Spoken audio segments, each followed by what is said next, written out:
Start by closing the door and pressing number 8 to lock it.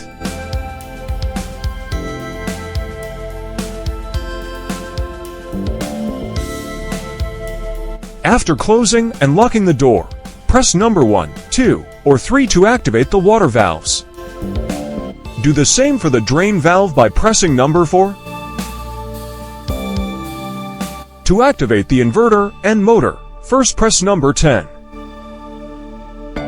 Then activate number 6 to start clockwise rotation.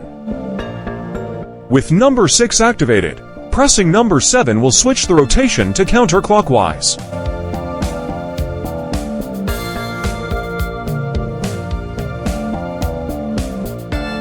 To check the dozer, activate the hot dozer to flush water into compartment 2, the cold dozer to flush compartment 1, and dozer 3 and 4 for the remaining dozer.